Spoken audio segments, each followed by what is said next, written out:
Alan Moore is the man behind the mask worn by computer hackers and Occupy protesters the world over. But he's no typical insurgent, rather a graphic novelist. It was he who dreamt up the anarchist superhero with the ghostly bearded mask, whose face has now become perhaps the symbol for subversion. Alan Moore has in the past championed graphic novels, book-length comics, for their effect on politics and culture. Why is he now becoming disillusioned?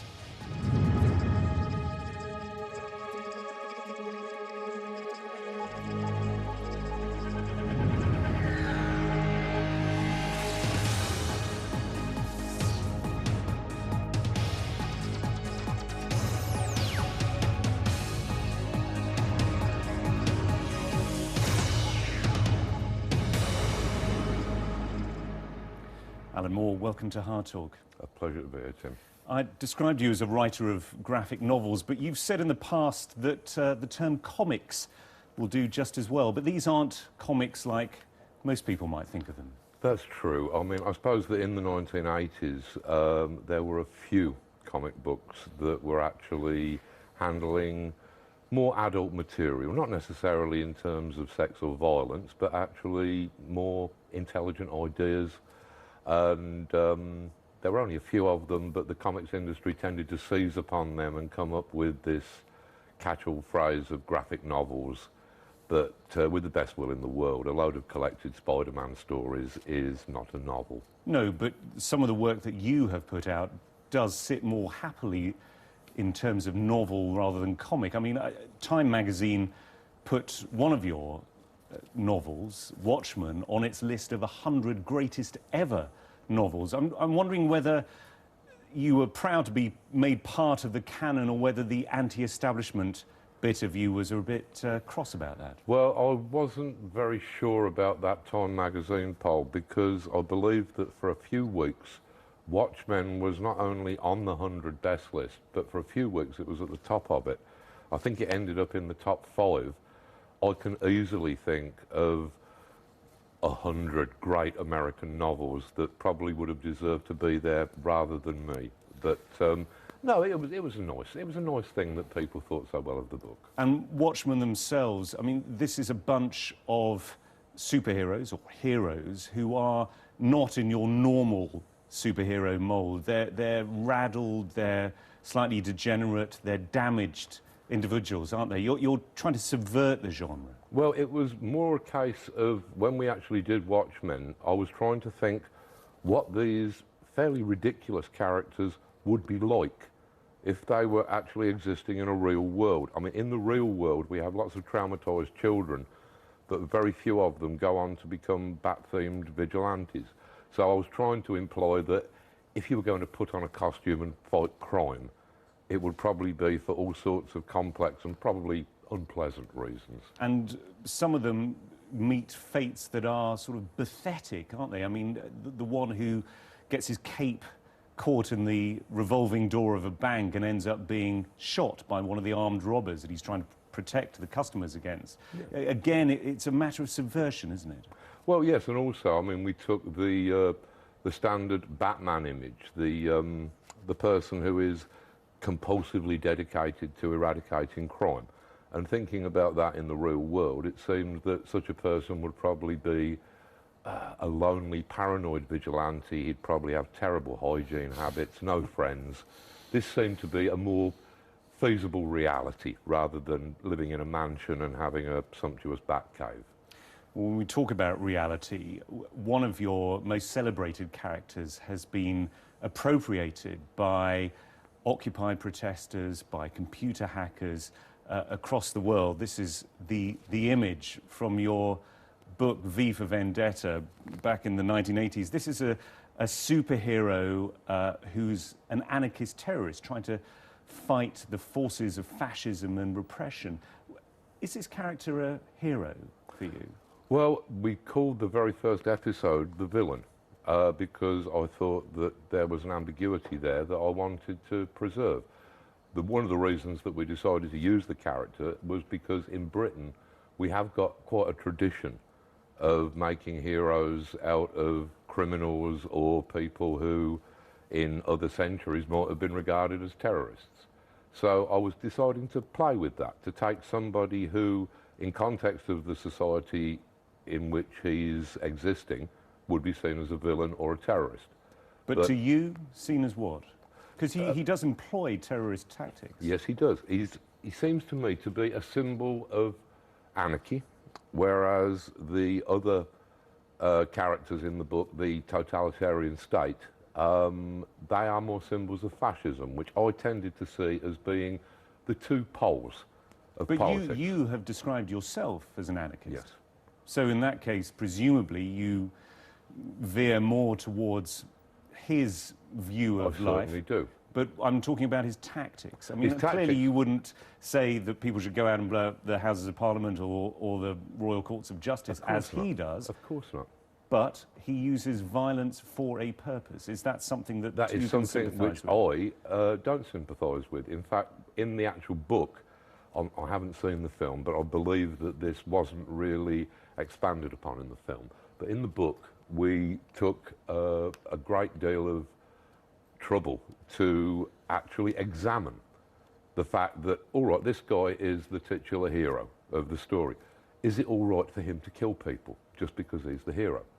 And I think in book 3, it's finally decided that no, it isn't. That killing people is always wrong. And at that point, the initial hero, V, stands down and lets a non-violent person take over the role.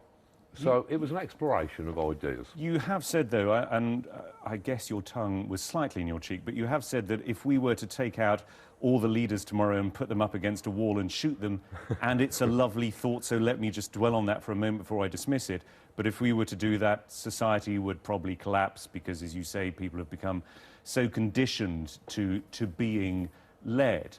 Nonetheless, there is a pointed side to that, isn't there? Well, yes. I mean, I suppose that coming from Northampton, which during the 17th century, we were pretty much at the centre of the Civil War. And yes, feelings did run high. We tended to support Cromwell, and as a result, we had our castle pulled down when Charles II got to the throne.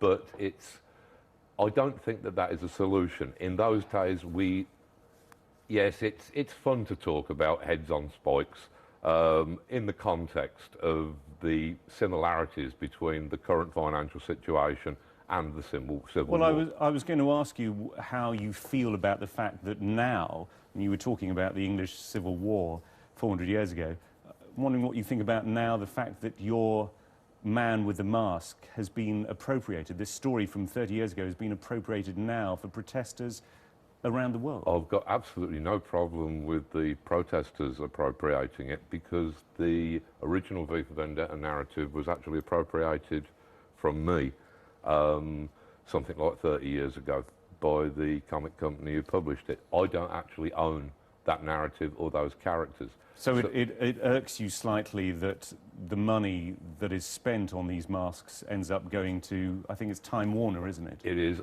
I find that more funny than irksome. I like the idea that a corporation like Time Warner should be enabling a big anti-corporate movement like Occupy or like Anonymous. Do you think it's appropriate, though, that, I mean, your character was fighting in a fascist dystopia? These are people protesting about a financial crisis now, or too much surveillance from the government. It doesn't ring absolutely true, does it? No, I mean, you wouldn't call our current circumstances fascism. You would have to say historically that our current economic circumstances historically seem to lead to fascism. I mean, you've only got to look at sort of Germany during the 20s and 30s. In these kind of conditions, you will tend to get far-right groups being able to scoop up a lot more disenfranchised people who perhaps come to feel that these people represent the only option. You've also explored sexual politics in a very confrontational way in some of the work you've done. I'm thinking in particular of a book called Lost Girls, which explored the sexual fantasies of three figures from children's literature: Alice, Dorothy from The Wizard of Oz, Wendy from Peter Pan. You put them in very sexually explicit scenes in your book. What was your thinking behind this? Were you just trying to shock? Not at all, no. The original thinking behind Lost Girls, when me and the artist Melinda Gebbie, who has since become my lovely wife, we were originally thinking that it seemed a bit strange that almost every other subject in the human world is considered fit for writing literature about or creating art around.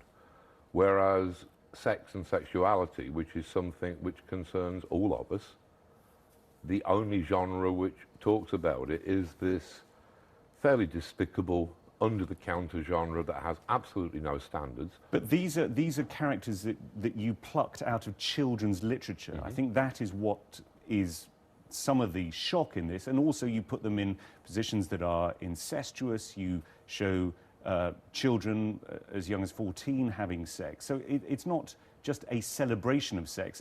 It's also really pushing the boundaries of what is deemed to be acceptable. Well, this is it. We wanted to do a piece of pornography that was pornography in the traditional sense, but which addressed all of the problems that people have with pornography, particularly the feminist problems. Well, it's interesting that you use the word pornography, because people do draw a distinction between erotica and pornography, and they say that pornography is something that degrades. Yes, I was very careful to use the word pornography all the way through the 18 years that it took us to actually complete Lost Girls, because I think that erotica it's avoiding the point, isn't it? I mean, erotica means pertaining to love. Most of it, as far as I can see, it's pretty much about sex, isn't it? There's not a great deal of love in erotica, whereas pornography, that I believe means drawings or writings of wantons, if you like, which seem to be a much more appropriate thing. There's also the class element that sort of, if you can understand the French references or the clever allusions, then you can be reading erotica. But my dad would have had to have been reading pornography. You're sounding very sort of cool and intellectual about this. I'm sure that some people, though, would have problems about the fact that you were drawing images of children involved in sex or sexual activities. What we wanted to do was to be as comprehensive about the human sexual imagination as is possible. And I would point out that the word drawing is quite a crucial one there. So you're withdrawing some of the shock because these aren't photographic images? These are not real people at all. They are exactly as old as the paper on which they are printed.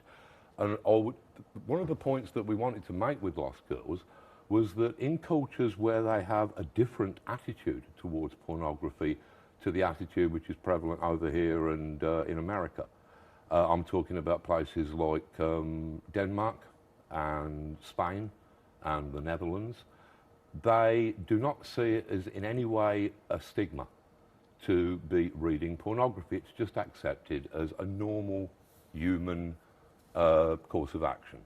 In those countries, they have less sex crime, and particularly less sex crime against children, than we do over here, which tends to suggest that in our attitude towards sex and towards pornography, towards writings or drawings about sex, we're kind of keeping the lid on a pressure cooker, which can sometimes explode really dangerously.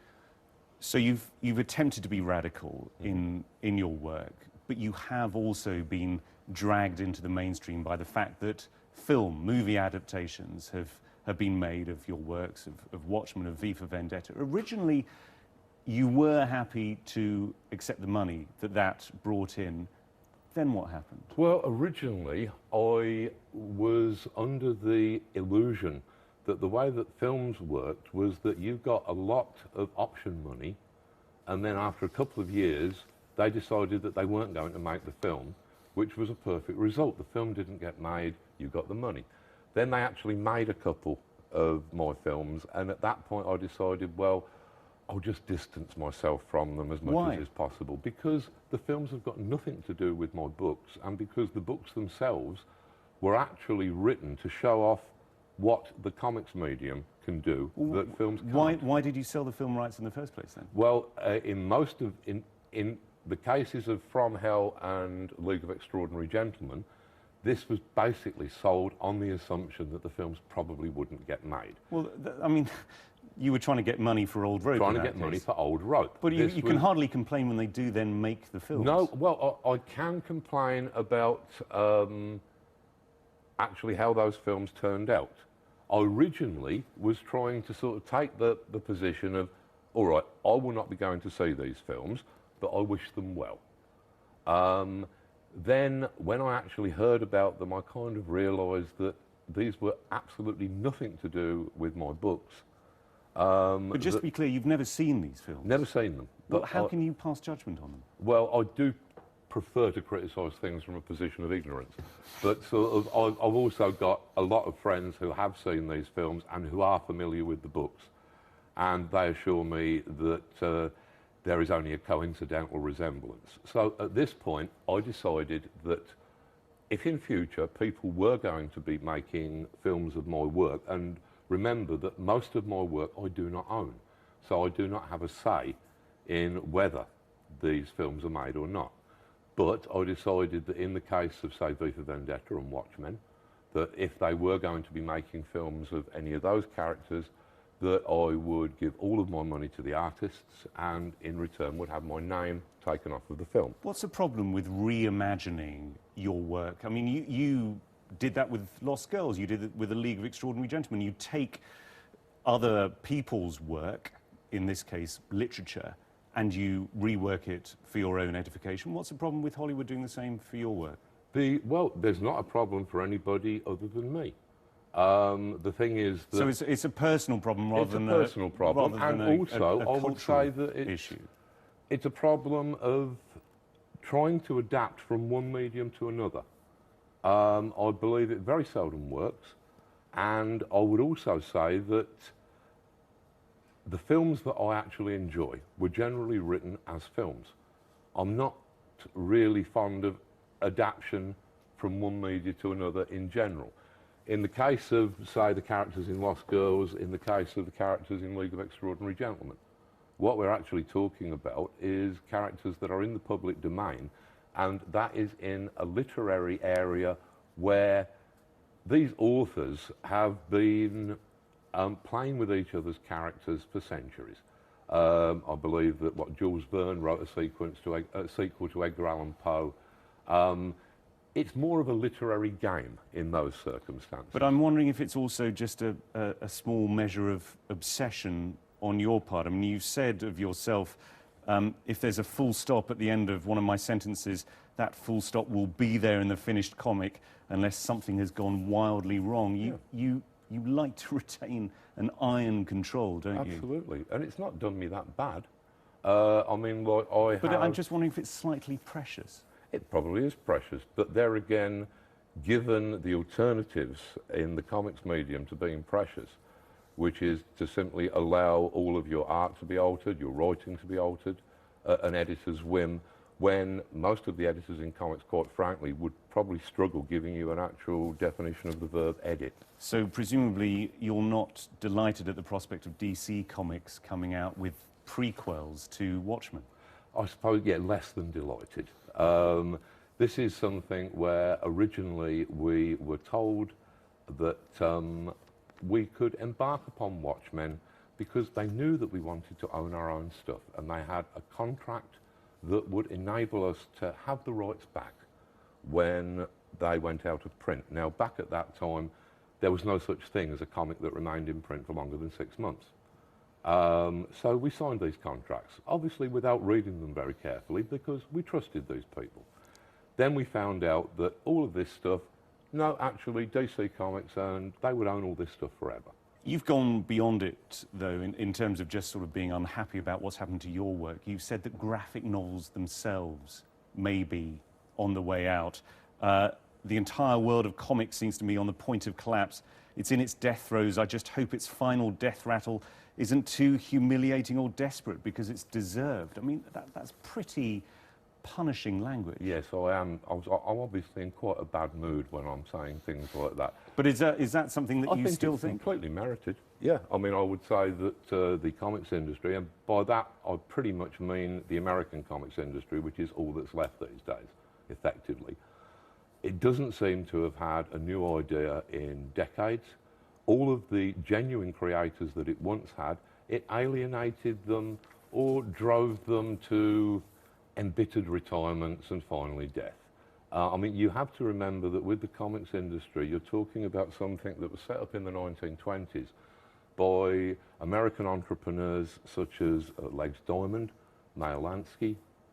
It was set up purely as a cover for bootlegging. This is information that's available in a couple of books. So what could rescue the comics industry now? I mean, are there new subjects, new vistas which it needs to take over? I think that as with almost any medium at all, the only interesting stuff, from my perspective, that tends to be happening is stuff that is happening upon the margins. And I think that in comics you've got wonderful independent talents that are springing up, people who are self-publishing their own comics. No, they're not in the big spotlight that superhero artists and writers tend to find themselves in these days. But you've turned your back on graphic novels. I mean, the novel that you're now writing at the moment, I think it's going to be 750,000 words long. Something like that.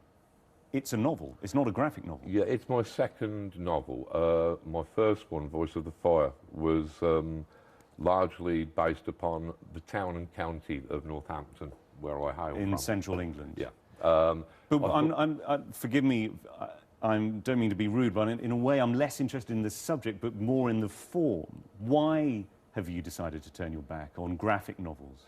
Well, because... And is it permanent? Well, I mean, I've not turned my back upon the comics medium. And certainly a number of my works will probably still be coming out in the form that is traditionally known as the graphic novel. I've got no problems with the comics medium at all. I will always love it, and I'm quite good at it. I'm just wondering if you're growing up. Well, I'd say that it's not a matter so much of growing up. It's a fact that I can no longer work within the comics industry. This is the gangster ethics that I was just talking about. After seeing great creators go to their graves, cheated and disillusioned. Strong language, gangster ethics. Gangster cheated. ethics. And I'm talking about the original gangsters, as I believe the young people like to phrase it these days. The Mayer Lanskys and the Legs Diamonds. The ethics of the comics industry have not changed since those days when they were cheating Jerry Siegel and Joe Shuster, who were two teenagers from Cleveland who had created Superman. And National Comics, as I believe they were called at the time, they waited until Siegel and Shuster were going off to fight in the Second World War. And then they told them that, well, we need to own the characters while you're away, but you'll get them back as soon as you return. These are the ethics that the industry runs on, and they've not changed significantly in 70 years. Alan Moore, thank you very much for being on Hard Talk. My pleasure.